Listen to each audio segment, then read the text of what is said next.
안녕하세요. 라이트한 SM어 이야기 도토리입니다. SM어들의 공간은 매우 폐쇄적입니다. SM어로 위장해서 SM어들을 성적으로 이용하려는 수많은 변바들로 인해 상처받은 사람들이 많기 때문이죠.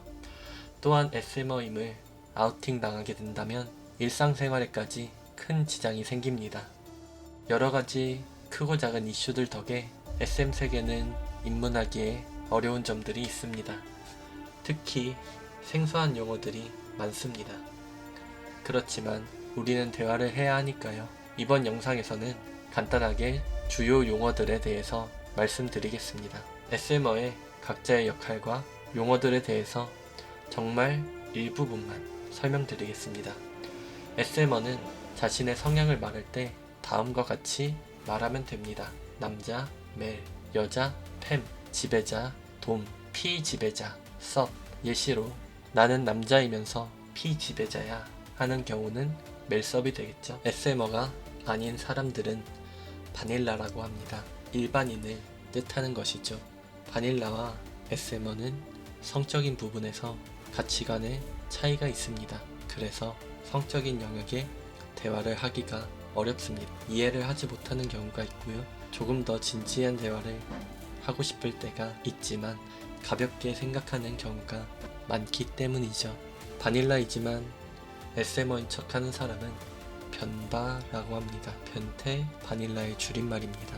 상대방의 성향에 따라서 본인의 성향이 변하거나 상대를 그저 본인의 성욕을 해소하기 위한 존재로 여기는 사람을 의미합니다. BDSM의 행위는 플레이라고 부릅니다.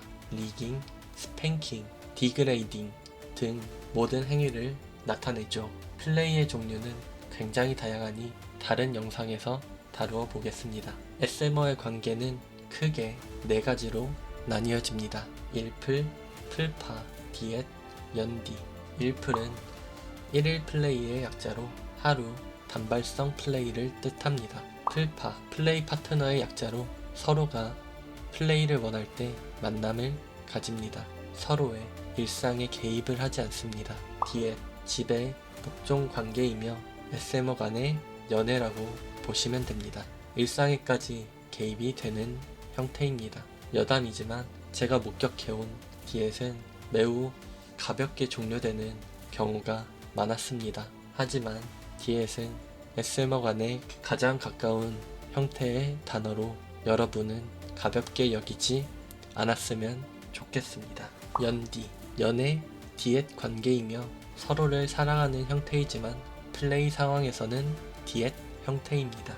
일상에서는 수평 관계를 지향하며 플레이 시 수직 관계로 변하는 형태로 생각해 주시면 될 것 같습니다. 개인적인 생각이지만 디엣이 너무 가볍게 끝나는 경우가 많아 연디라는 언어가 발생된 것으로 생각됩니다.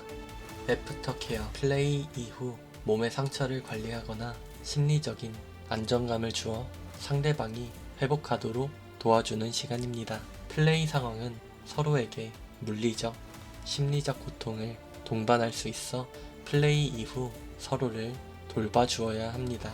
서로가 다친 곳은 없는지 살피며 다친 곳이 있다면 치료를 해주는 등의 애정어린 시간이죠. 마지막으로 안전에 관한 용어입니다. SSC, Safe, Sane, Consensual, 안전하게, 제정신으로, 상호 합의하에, RAC, Risk Aware, Consensual, Kink, 위험을 인식한 채로 상호 합의된 플레이, PRIC, Personal Responsibility, Informed, Consensual, Kink, 개인의 책임을 인지한 상태로 상호 합의된 플레이. 생소한 단어들이지만 상호 합의를 강조한 내용입니다. 플레이를 진행함에 있어서 강도와 플레이 종류를 합의하에 진행해야 합니다. 이 합의는 신뢰를 형성하는 데 있어 매우 중요하다고 할 수 있습니다. 세이프 워드, 안전어. SM어는 플레이 도중 안전어를 통해 플레이를 일시 정지 혹은 중단할 수 있습니다. 일반적으로 옐로우, 레드 형태로 구분을 합니다. 버티기 어렵지만 강도를 낮추거나 휴식이 필요한 상태의 옐로우, 일시정지, 더 이상 플레이를 진행할 수 없는 상태의 red 중단. 안전어는 플레이 상황과 관련 없는 쉬운 단어로 설정하는 것이 좋습니다. 보통 안전어는 서브이 외치는 경우가 많지만 경우에 따라서 돔이 외칠 수도 있습니다. 이 경우 돔 드롭의 가능성이 높을 수 있습니다. 안전어는 입으로 외치는 것이 일반적입니다. 하지만 말을 하기 어려울 정도로 고통이 심할 경우도 있고 입을 막고 플레이를 하게 되는 경우는 세이프 모션을 정해야 하는 경우도 있습니다. SM어 간의 행위는 안전이 최우선입니다. 안전이 확보된 플레이를 통해 신뢰를 형성하게 되며 이는 나아가 더 깊은 관계를 지향할 수 있게 될 거예요. 이상 라이트한 SM어 이야기를 들려드리는 도토리였습니다. 감사합니다.